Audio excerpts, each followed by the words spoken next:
आज Doubtnut app download करें।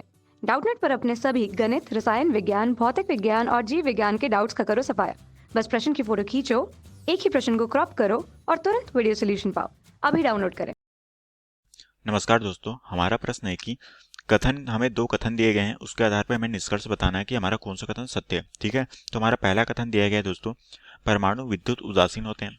ठीक है, और इसका कारण यह है कि परमाणु में न्यूट्रॉन और प्रोटॉनों की संख्या समान होती है। दोस्तों यहाँ पर क्या कहा गया है? न्यूट्रॉन और प्रोटॉनों की संख्या।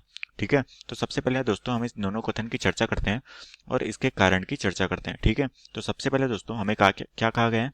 वो कहा गया है दोस्तों कि हमारे जो है परमाणु विद्युत उदासीन होते हैं।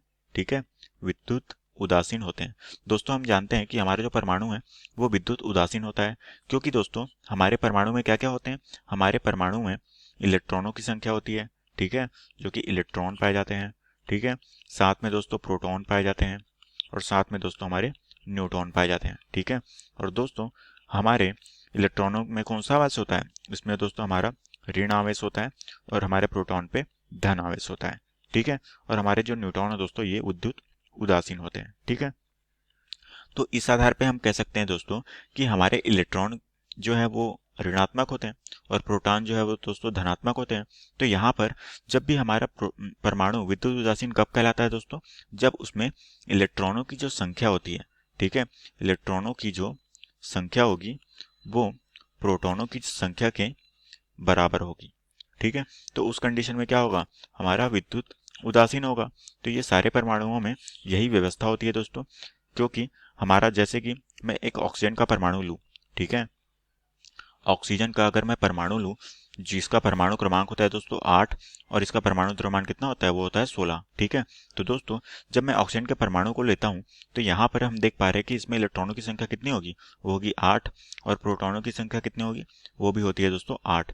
तो हम कह सकते हैं कि हमारा ऑक्सीजन का परमाणु क्या है? एक विद्युत उदासीन है। ठीक है, क्योंकि दोस्तों इसमें इलेक्ट्रॉनों और प्रोटॉनों की संख्या समान होती है।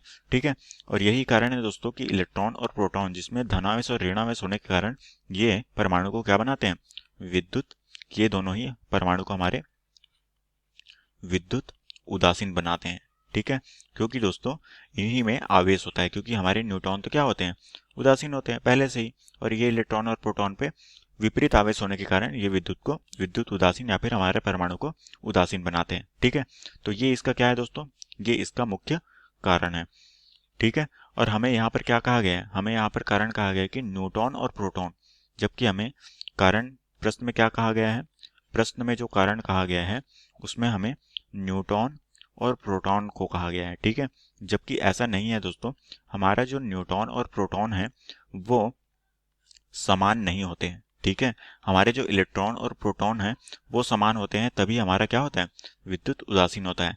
न्यूट्रॉन और प्रोटॉन दोस्तों हमारे जो संभारिक होते हैं वहां पर हमारे जो संभारिक या फिर हमारे जो समस्थानिक होते हैं वहां पर अलग अलग होते हैं। ठीक है, तो वहां पर क्या होती है? ये अवस्था लागू नहीं होती है। ठीक है, तो हम ये कह सकते हैं कि ये कारण जो क्या है दोस्तों, ये कारण जो है जो कि हमें यहाँ पर बताया गया है न्यूट्रॉन और प्रोटॉनों की संख्या समान होती है, ये कारण क्या होती है?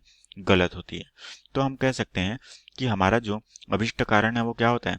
वो हमारा अभिष्ट कारण ये होता है दोस्तों कि यहाँ पर इलेक्ट्रॉनों की जो संख्या होती है वो प्रोटॉनों की संख्या के बराबर होती है, और यही इसका कारण है जिसके कारण से ये क्या होते हैं?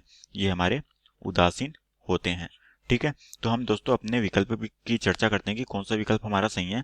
दोस्तों हमारा जो पहला विकल्प में कहा गया है कि कथन और कारण दोनों सत्य है तथा कारण कथन का सही स्पष्टीकरण है।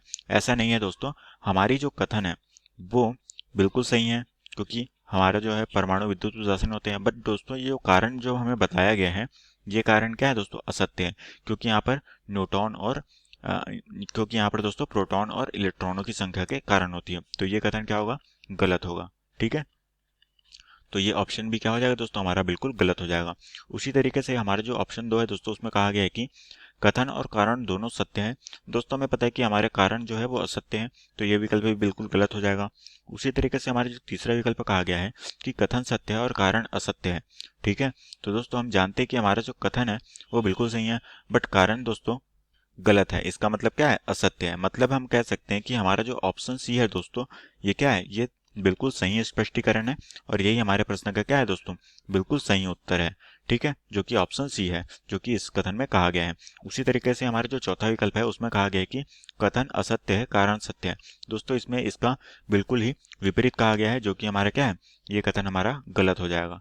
ठीक है, तो हमारा दोस्तों कथन जो है सी, जो जहाँ पर कहा गया है कि कथन सत्य है और कारण असत्य है, ये बिल्कुल हमारा क्या हो जाएगा दोस्तों, सही उत्तर हो जाएगा। तो दोस्तों हमारा ऑप्शन सी जो कि हमारा इस प्रश्न का उत्तर हो जाएगा। तो आशा करता हूँ दोस्तों आपको ये प्रश्न समझ आया होगा। धन्यवाद।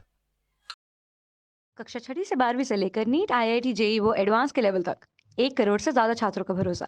आज ही डाउनलोड करें डाउटनेट ऐप या व्हाट्सएप करें अपने सारे डाउट्स 8400 400 400 पर।